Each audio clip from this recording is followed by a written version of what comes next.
বেহাৰবাৰী আউটপোষ্টৰ জনপ্ৰিয় অভিনেত্ৰী তৰামাইৰ জীৱন এক ভয়ংকৰ দুৰ্ঘটনাৰ পৰা কথমতি ৰক্ষা পৰিল। মাজুলীত অনুষ্ঠান শেষ কৰি ঘৰলৈ উভতা সময়ত গহপুৰৰ বৰঙাবাৰী নামৰ ঠাইত তেওঁৰ বাহনখন দুৰ্ঘটনাগ্ৰস্ত হয়। জানিব পৰা মতে পিছফালৰ পৰা এখন ট্ৰাকে অভিনেত্ৰীগৰাকী বাহনত খুন্দা মাৰে।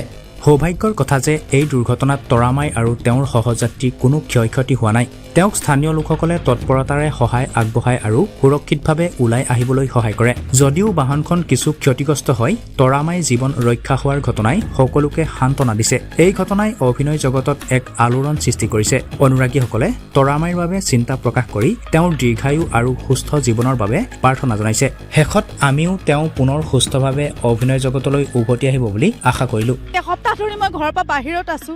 যদি এই ঘটনাটোত মোৰ কিবা এটা হৈ গ'লহেঁতেন, মোৰ ঘৰখনৰ মোৰ ছোৱালীজনীৰ কি হ'লহেঁতেন।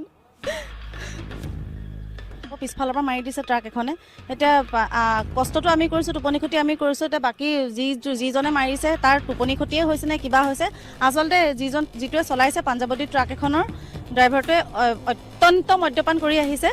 আমিতো একদম লাহেকৈ আহিছোঁ। মই মানে গমেই পোৱা নাই আচলতে। আমি ইমান দূৰত অহা হ'লেতো গাড়ী উৰুৱাই দিলেহেঁতেন। আমি একদম লাহেকৈ স্পীড ব্ৰেকাৰটো পাৰ হওঁতে ধামকৈ পিছফালৰ পৰা মাৰি দিছে। ঘূৰি পেলাই চাই পেলাই দেখিছোঁ আমাৰ গাড়ীখনে ভাঙি পেলালে আৰু একদম অৱস্থা বেয়া কৰি পেলালে। এতিয়া মই বাৰু কৈছোঁ যে এতিয়া মই নোকোৱা হ'লে আচলতে ড্ৰাইভাৰটোক মাৰপিটেই কৰিলেহেঁতেন, ইমান দেৰি নথ'লেহেঁতেন। মই মাৰপিট কৰিবলৈ দিয়া নাই, কিন্তু আচলতে কেলেনো খাই আহে মই বুজি নাপাওঁ। যিয়ে নাখাওক, মদ খাই গাড়ী চলালে আমাৰ গাড়ীখনৰ ড্ৰাইভাৰ যদি মদ খাই গাড়ী চলায় আমাৰ ক্ষতি হ'ব। বেলেগৰ চলাই পেলাই মুঠতে চালকজনে যদি খাই পেলাই মদ খাই পেলাই গাড়ী চলায়, নিজৰ হ'লেও ক্ষতি হ'ব, আনৰ হ'লেও ক্ষতি কৰাব। সেই কামটো কিয় কৰে বুজি নাপাওঁ। সেই কামটো কিয় কৰে? কেলে মদ খাই পেলাই গাড়ী চলায়?